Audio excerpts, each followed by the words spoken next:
Hi guys! Nag-order pala ako ng Honest Glow.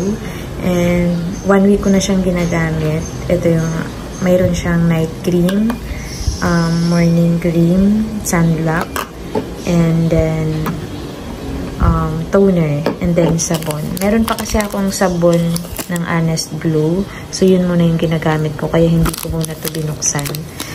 So 1 week ko na siyang ginagamit. So, ito yung result, guys, after 1 week using Honest Glow's Rejuvenating Set. So, naging makintab yung face ko.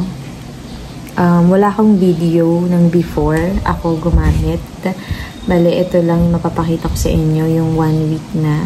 And then, after 1 week ulit, update ko ulit kayo. So, ito yung result. Naging makintab yung mukha ko after 1 week.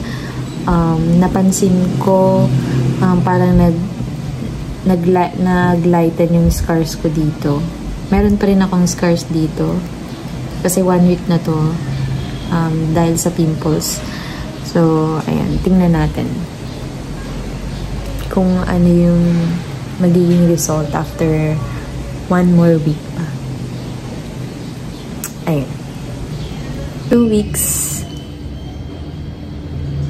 Kakahilamos ko lang kasi, tapos parang namula yung dito ko.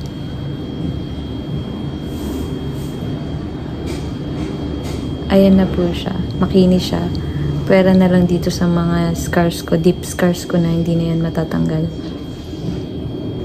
Ayan, naglighten na yung dito sa ilong ko. Ayan, naglighten na siya. And ayun, yung 2-week update. Naman yung itsura pag may makeup. Nilagyan ko siya ng powder, foundation, powder, tsaka lip tint.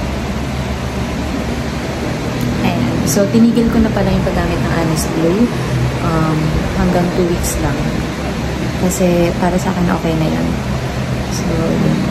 So, ito yung face natin.